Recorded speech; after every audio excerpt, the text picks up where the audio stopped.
The rain hammered the fire escape like 1,000 tiny accusations, each drop smacking against the metal with a wet, insistent fury that drowned out the city's distant hum. I lay there in the dim glow of my bedside lamp, sheets twisted around my legs like a noose, staring at the ceiling cracks that mapped out my regrets like some shitty abstract art. Alex Harper, 22. Broke as hell and hornier than a frat boy at last call, graphic design major by day. Ghost by night in this shoebox Brooklyn walk-up. And tonight, the universe decided to crank the drama to 11 by dumping my roommate's dad right into my bed. Not metaphorically. Literally. It started innocent enough. Or as innocent as these things get when you're crashing with Jamie, the golden boy from Ohio who thought queer was just a punchline at Keggers. His old man, Harlan Whitaker, rolled into town unannounced that afternoon, divorced, broad-shouldered beast of a man pushing 45, smelling like sawdust and cheap aftershave, fresh off a red-eye from Cleveland. Business trip, Jamie said, slapping his dad's back like they were still tossing a football in some cornfield backyard.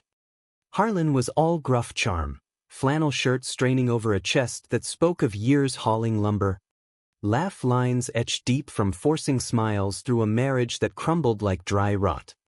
Construction foreman, backbone of the family, the kind of guy who fixed leaky roofs and broken dreams without a word. American as apple pie and quiet desperation. Jamie's girl was in town too, some influencer type with perfect highlights and a laugh like wind chimes on steroids, so the couch was out. Take my room, Dad, Jamie offered, oblivious as ever. But the radiator clanged like a death knell all evening. Steam hissing out hot and furious, turning the air thick as guilt. By midnight, after too many IPAs and a Knicks game that ended in overtime agony, Harlan was swaying in the hallway, towel slung over his shoulder. Kid's place is a sauna, he muttered, voice gravelly from cigarettes he swore he'd quit.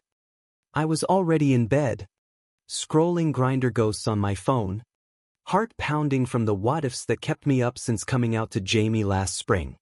He took it fine, hug and a bro. Whatever floats your boat, but the air between us had thickened. Unspoken. Our eyes met in the doorway shadows.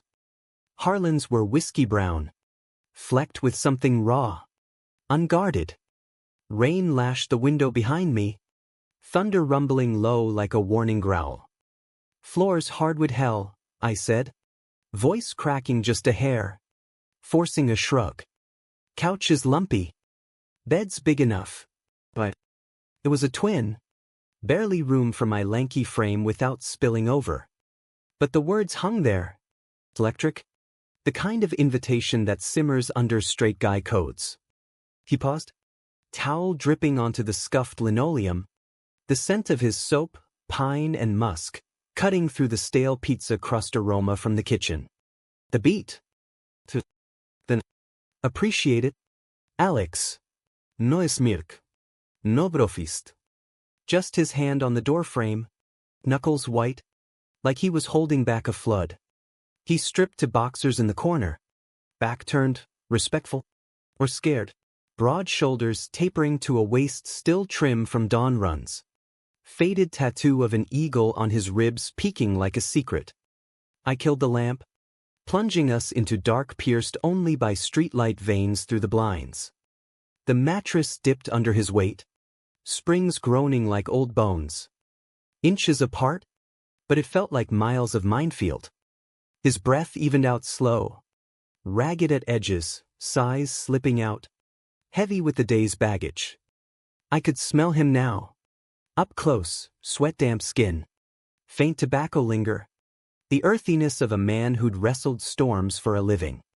My pulse thrummed in my ears, cock stirring traitorously against the sheets.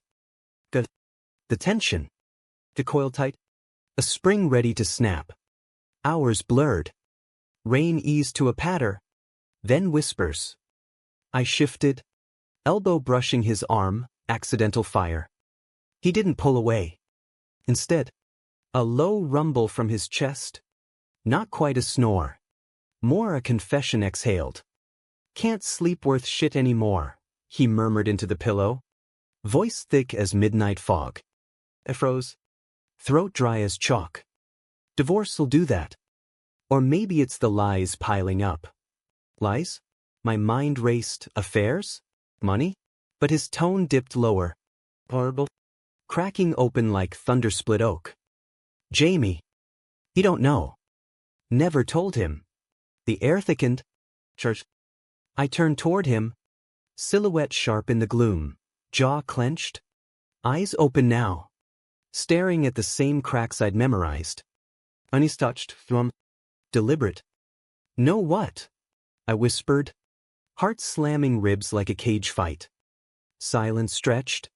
Broken only by the fridge's distant buzz and water dripping from the eaves. Plink. Plink, like tears on tin. Then, his hand found mine under the covers. Rough palm engulfing my fingers. Calluses scraping soft skin. Not groping. Holding. Like a lifeline tossed into churning waves. I'm like you, kid. The words ghosted out. Barely audible.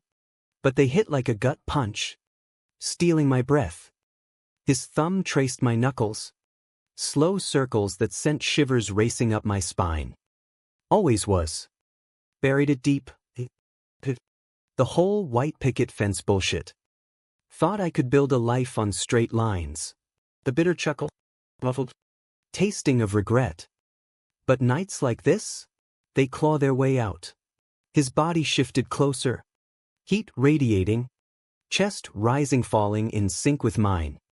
I could feel his heartbeat. Steady drum under the thin barrier of cotton. Matching my frantic tattoo.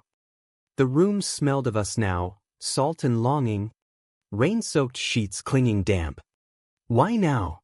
My voice trembled. Brought. Fingers squeezing back. Emotion swelled. Hot behind my eyes. This titan of a man. Harlan Whitaker, stoic dad. Reliable provider. Unraveling in my bed. Walls crumbling under the weight of decades silenced. He said. Long and shuddering. Breath warm against my neck as he leaned in. Foreheads nearly touching. Stubble rasped like sandpaper whisper. Saw you today. With Jamie.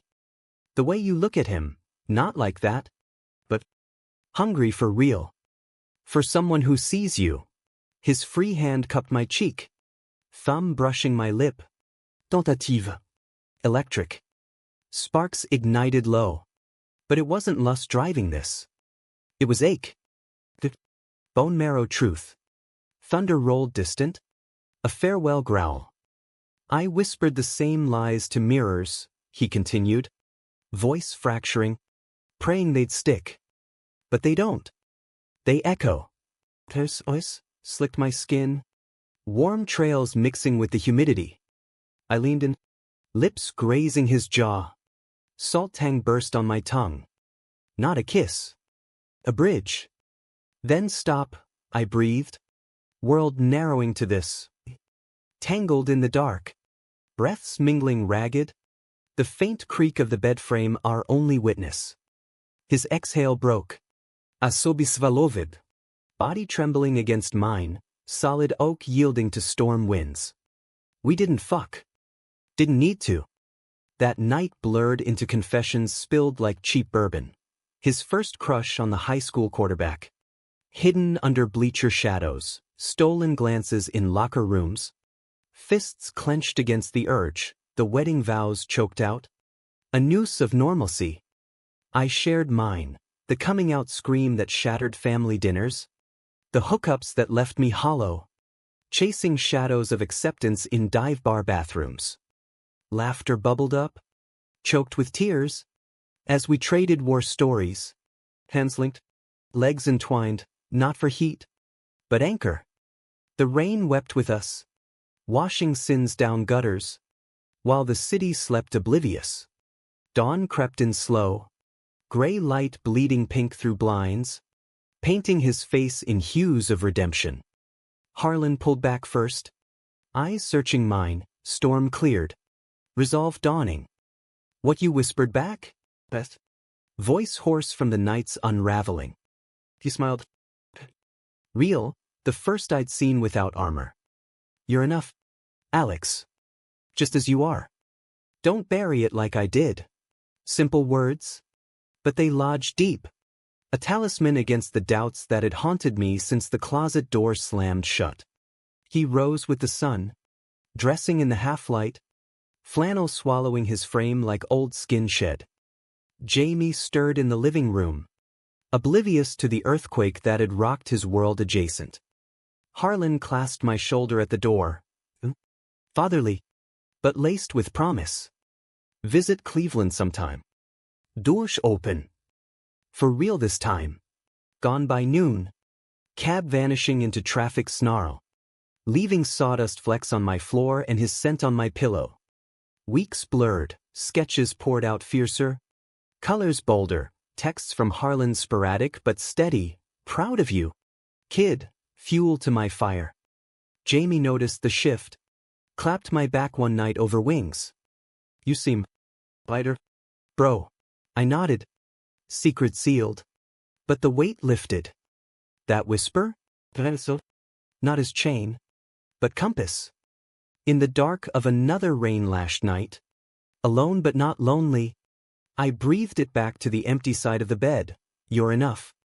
And for the first time, I believed it. Harlan came out 6 months later, email blast to family, voice cracking on the call with Jamie. That's be Jamie texted. Stunned emoji chain.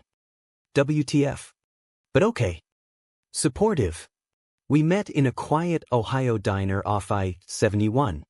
Booths sticky with syrup ghosts. Coffee steaming black. His hand found mine under the table, public, defiant.